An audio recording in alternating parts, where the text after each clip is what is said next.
Hi, I'm Dawn Montefusco, and this is the healing power of words. Create with passion and write powerful stories that have impact. And today we have one of my all-time favorite guests, Gay Hendricks. Gay's been a leader in the fields of relationship transformation and body-mind transformation for more than 45 years. He earned his PhD from Stanford in 1974. You can read more about him on my page, but I really want to say he's written 40 books with the bestsellers such as 5 Wishes, The Big Leap, Conscious Loving, and Conscious Loving Ever After, which he co-authored with his wife. He's also a mystery novelist with a series of 5 books featuring the Tibetan Buddhist private detective Tenzing Norbu, as well as new mystery series. And he just finished up his latest book, Conscious Luck, where we're going to talk about that, which reveals 8 ways to change your fortunes through the power of intention. He's appeared on more than 500 radio and television shows, including Oprah, CNN, CNBC, 48 Hours, and others. Really, go binge watch YouTube with Gay Hendricks. Love it. Hi, Gay. Hi, Dawn. Great to be with you. Thanks for the wonderful introduction. Oh, I was just appreciating this particular podcast too, because being dedicated to words, I come from a family of wordsmiths. My grandfather loved words, and my mother was a writer. She was a journalist. She wrote a newspaper column every day while I was growing up. And so I come from a family of people that are always meeting deadlines and turning in stories and novels and that kind of thing. So it's in my bones. it is. And story is in your bones. This is what I love about your work. You literally know. I tell everyone you're the master at this. You can give information while you tell story, such as the Big Leap, where you use yourself as the guide, the guiding principle of the character that wants something and is willing to go through anything to get it. And by doing that, you also teach your principles on how to get into your zone of genius. And then you're also doing these mystery novels and conscious luck. So first, tell us about any projects you're working on right now that you'd like us to know about first. Well, I just about 3 days ago finished my latest mystery novel. I've got another series going about a kind of a 1908 London aristocrat named Sir Errol Hyde. And Sir Errol's very witty and funny and gives me a chance to write in Victorian language. Yeah. And I just love Sir Errol. And I have now 5 Sir Errol books that I've written, 2 that have been in print, 2 that are in print so far, and then another one coming up and another one coming up. So I've got a couple more in the can. And I have so much fun writing Sir Errol. I started this one in January and just finished it a few days Wow. ago. Fantastic. You just lit up, by the way, when you always light up, but you lit up even more. So let's just go there for a moment in terms of the healing power of words. Now, this is Words Anywhere. We'll talk a little bit more about that later. But when it comes to telling the stories, writing the words that you want to write, not what someone told you to write, not what you should write, but this like sort of, you get this gut feeling, this premonition, this intuition that this is where you wanted to go. When did you give yourself permission to just be yourself and Oh, write? that's a great question. And I can tell you the actual moment, because I wrote a book, my first book, when I was 28 or 29 years old. My daughter was in the kindergarten at the time, and then first grade there at Stanford while I was getting my PhD. And I spent a lot of time in her classroom helping out. And I noticed that a lot of the kids, the teacher had trouble getting them together again after they'd been out for recess or something. So I wrote this little book of centering activities, and it was a nice big hit. So I suddenly learned the joys of getting royalty checks at a fairly early age, which is always great for a writer. But I mentioned that because I was doing mostly academic type writing at the time. And that's how I saw myself. I was going to be a university professor, which I ended up being, but I was going to write mostly textbooks and things about clinical and counseling psychology. Well, the best laid plans, right? Because I wrote a few of those books and I found that it didn't bring me any fulfillment. And Mm. so I had this moment in 1980 of actually opening up and realizing, wait a minute, I've got a story to tell inside myself. Ah, I've been always looking outside myself for the answers, but in my story are the answers. And so it was wow. just a momentary flash. And then I wrote my first book where I really went down inside, and that was Learning to Love Yourself. And I Mm. wrote that in the year of 1980. And I'm very happy to say it's still in print Yeah. 40 years later. Um, but the nice thing about that book is it established a new precedent for me of coming from my heart. Mm. And in the past, having been a, Stanford type person with statistics and scientific studies and all that kind of thing, I was trained in that method, but I found it was ultimately unsatisfying for the kind of work people really needed to do on Mm. themselves. And so that's why I oriented myself more into working with people's natural abilities, like their ability to love themselves or their Yeah. breath or their movement, things that were natural and organic to the human organism. And so for the last 40 years, I've been engaged. Well, that same year also, I met my wife, Katie, who's co-authored 10 or 12 of my books with me. Yeah. And so she was a participant from the very beginning in all of that.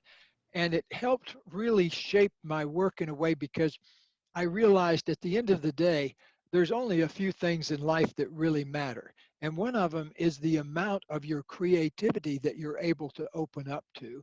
Another is the amount of love you're able to open up to.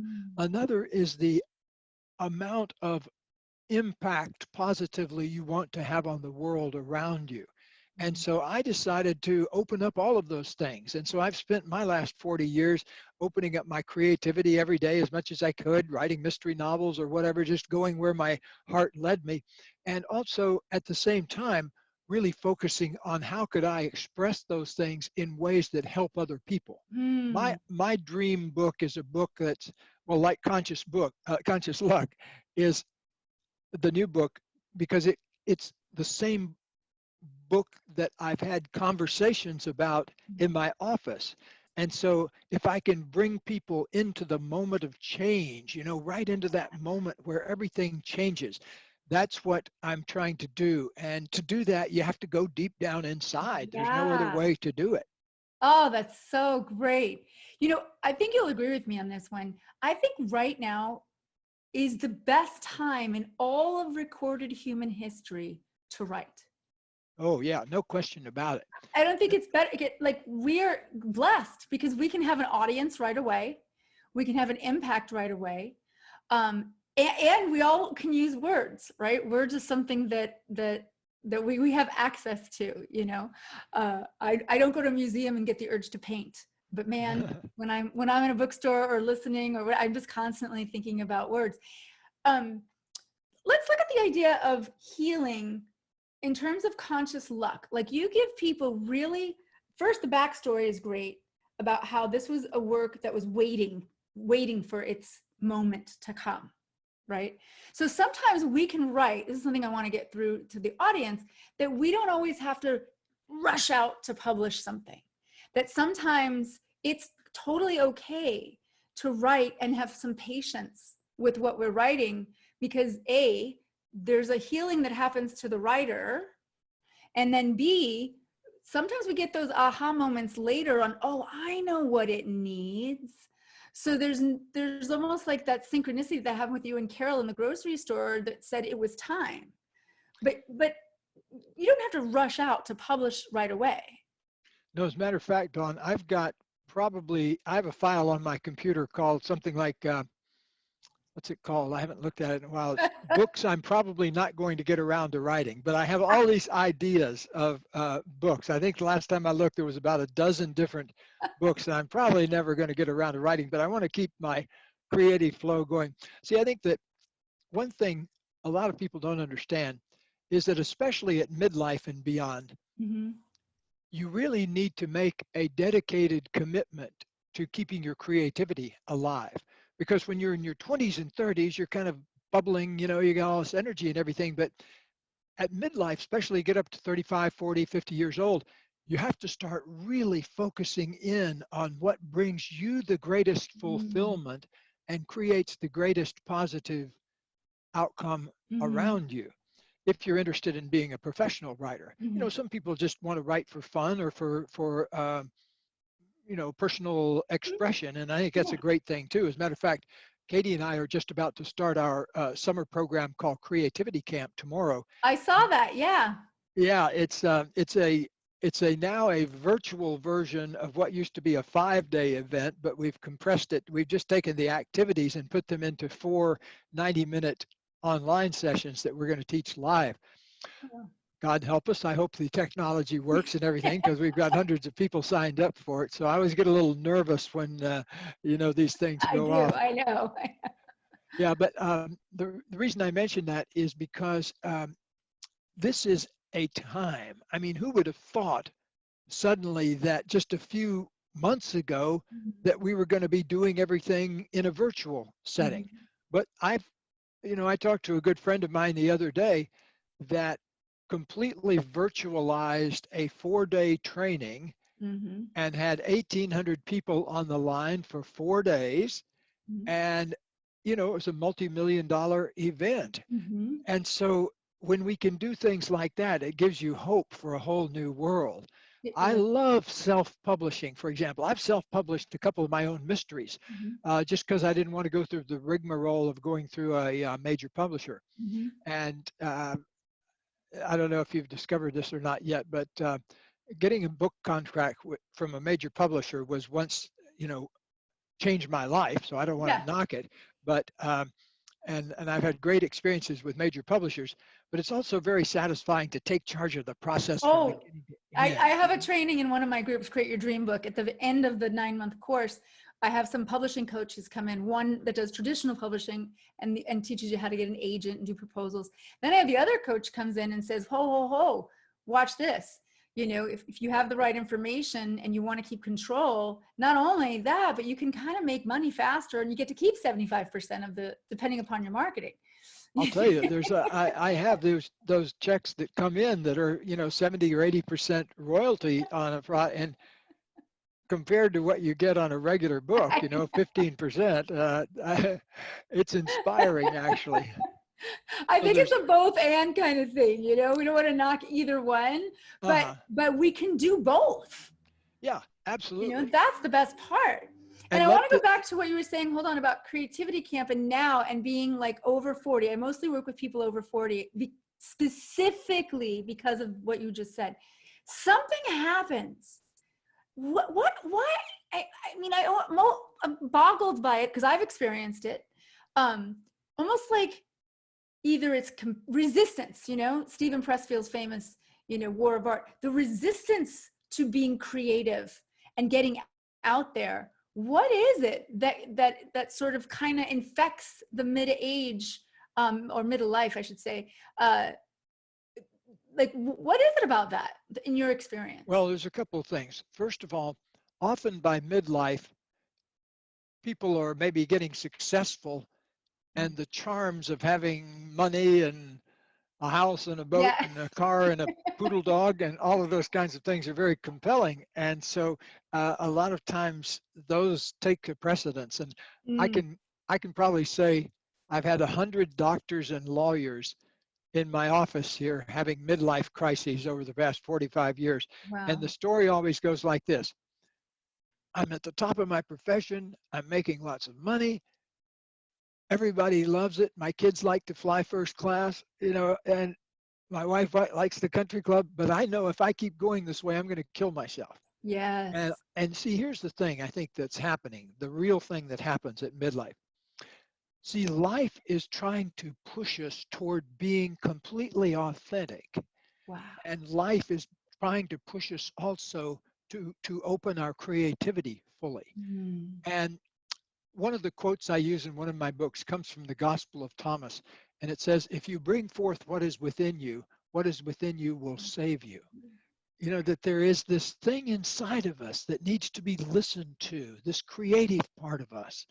And But the rest of especially, the quote, finish the rest of that quote, because yes, well, that's the scary part. I want to just celebrate the oh yeah, positive first, yeah, yeah, yeah. But the other half of the quote is, if you do not bring forth what is within you, what is within you will destroy you. Mm, And I've seen both ends of that many yeah. times in my counseling work over the years. Is I've actually seen people disappear body diseases by getting more into their creativity, by Yes, realizing that they were yes, killing themselves doing something, and then they have a wake up moment. Because a lot of people create a crisis at midlife and learn from it. They say, right. oh, I see where I've gone off the track. Like my dentist client who had this great $500,000 a year income from his dental practice. But he was one of those guys that came in and said, I feel like I'm going to die if I keep Yeah, going like this. And so yeah. his secret life had to do with writing poetry. Yes. And so I got him writing poetry, and he actually ended up publishing some poems in dental journals, of all things. And so, Totally. gosh, it changed his life. He then became a happier dentist, and it wasn't like Yeah, he had yeah. to run off to Tahiti in a canoe or anything like that. He just loved his life the way it was and brought in this creative element. And I think that's where most of us start.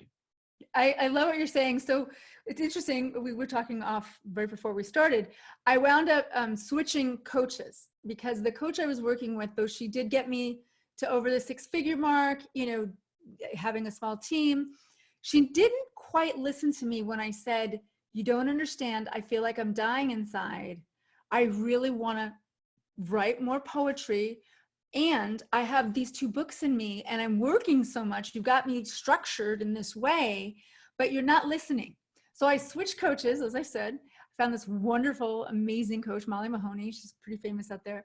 And she gives me lots of one-on-one. And as soon as she started going in on where she could see my business could do this and this and blah, blah, blah. And I stopped her. I said, oh, I totally forgot to tell you something. She's like, what? I was like, I'm not being creative. I'm not writing. I'm not making time for the poetry for me. Hmm. And as soon as I said that, this is why I hired her. She totally shifted gears, then told me that required reading was your book, The Big Leap. And we laughed because I was like, I interviewed Gay. And she truly was like, well, none of that is going to feel good or maybe not even be as successful if you're not doing this, bringing forth what is within you that you have to. And so I actually got accepted into the Poet Studio in Portland, which is a big deal. It's part of like the Actor Studio of New York. And I started writing poetry, and then all of a sudden, not only that, I started to see my business differently. I started to attract ideal clients. And I Yeah. thought, oh my gosh, all I did was start doing my own creativity. So let's talk a little bit about, you've seen diseases and health improve, and you've improved. You feel better. And when you feel better, you can help others feel better. And there's Well, something, a lot of writers and artists don't realize that your consciousness is your most important product. yes. You have to learn to take care of yourself, to nurture your creativity. And like I say, you don't have to run away to a cave in Tibet or anything like that. You just need to orient yourself to doing more of what you most love to do now, just in little bits and pieces, 10 minutes here, 20 minutes here, 30 minutes tomorrow. You even said once, you said, sometimes if my clients would spend the 10 minutes they're talking to me doing the 10 minutes of the creativity that they wanted, they would feel better. I've never forgotten that. I was like, in this book, Conscious Luck, which I really want everyone to go get all those books, seriously. Yes. But this is a great one. The visible results you experience are created by invisible forces within you. Yes. Well, And tell me more about that, because we forget about that invisible world. right. Well, there's a beautiful Kathleen Rain poem called The Invisible Way, I think it's called. I read it a long time ago, but I never forgot the image because it talks about how birds have this invisible way that guides them across the sky. Yeah. And I read another thing too in the animal world. I like to watch nature documentaries, and there are these turtles, huge sea turtles in Argentina that swim 1,500 miles out into the ocean to lay their eggs on a little place called Ascension Island. and it's only like a 3-mile island in the middle of nowhere, 1,500 miles, and they swim all the way out there. It takes them days and days and days, and then they lay their eggs and then they swim back. And so how do they do that? How do they find this little speck of land? There's some invisible thing that they're following. And I think that creativity works like that in us. If we can open up and dedicate ourselves to our creativity, we begin to get on a kind of a wavelength. Yes. That once you're on it, you kind of keep riding it.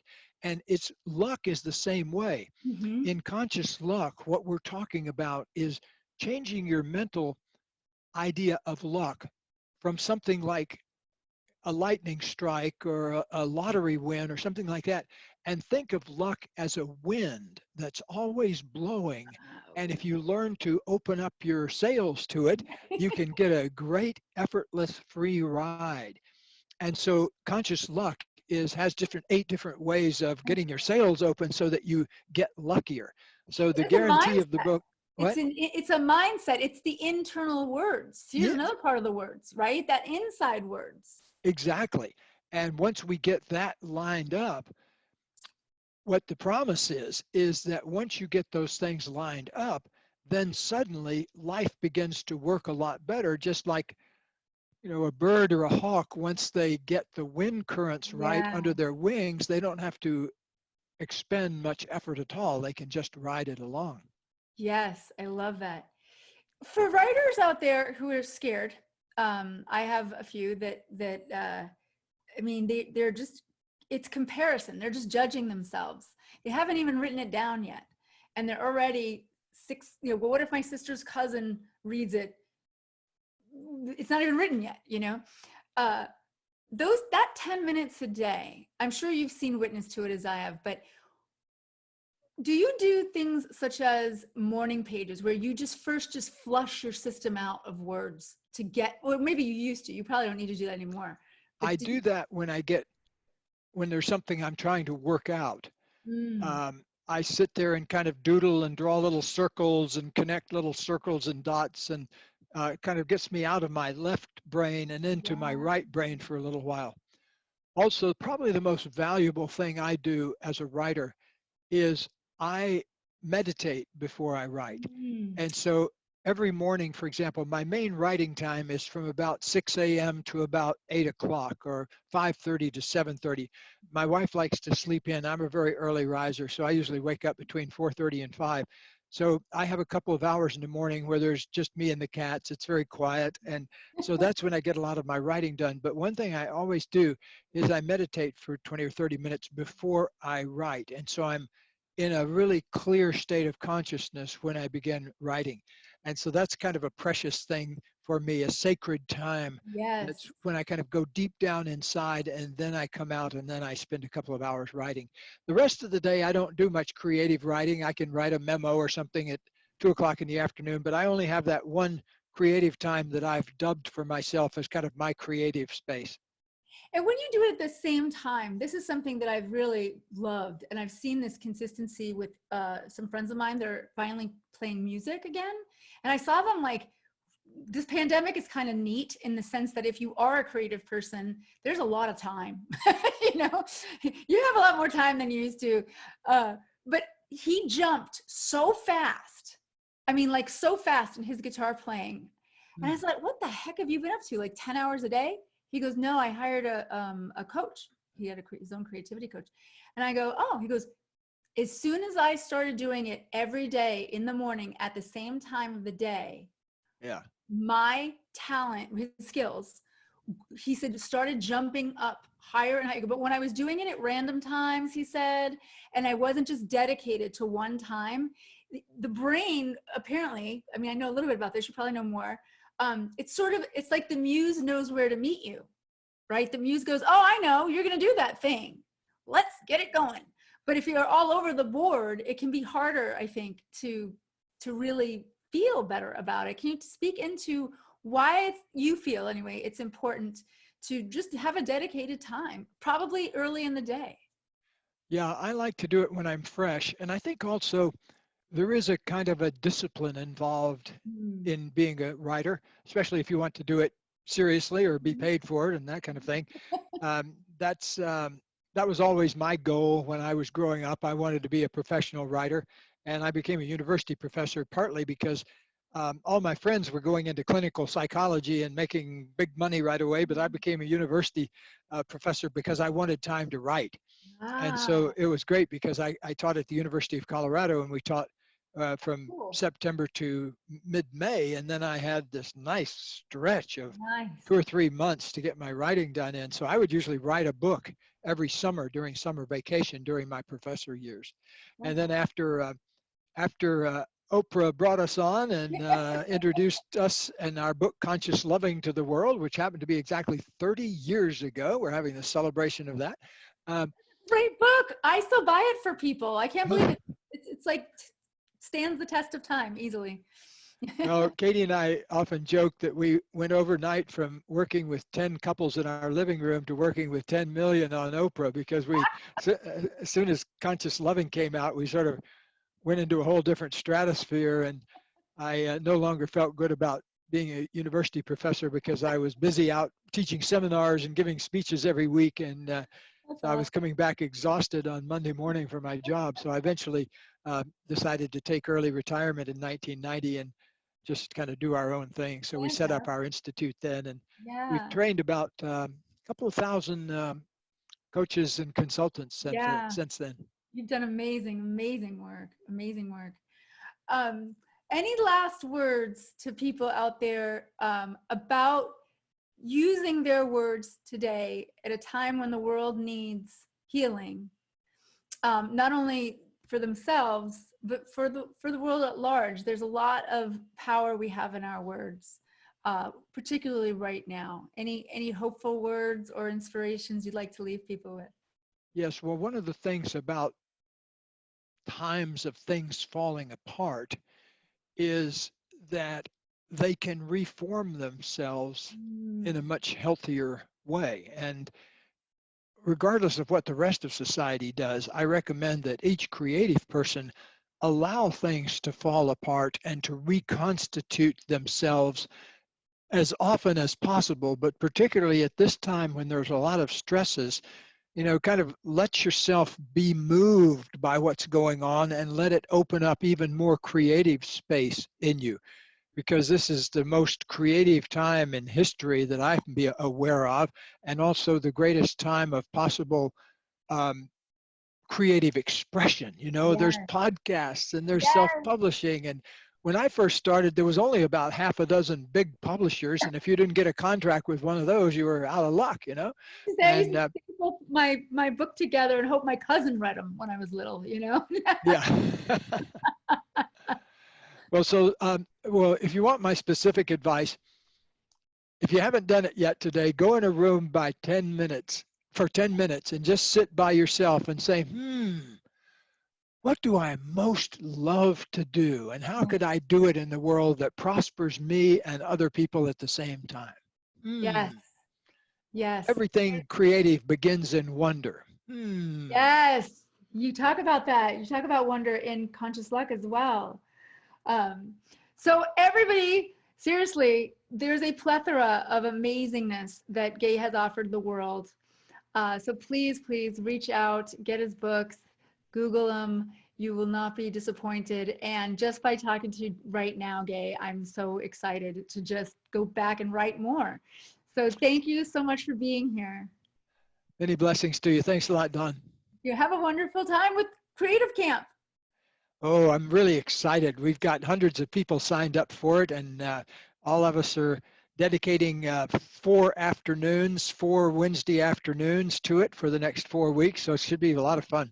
If are you going to maybe do another Creative Camp virtually after this one? Probably so, yes. Okay, cool. So everyone, I will put those links on this page so that you can sign up for Creative Camp when you're ready. Thanks, Gay. Thanks a lot, Don. Bye. Bye.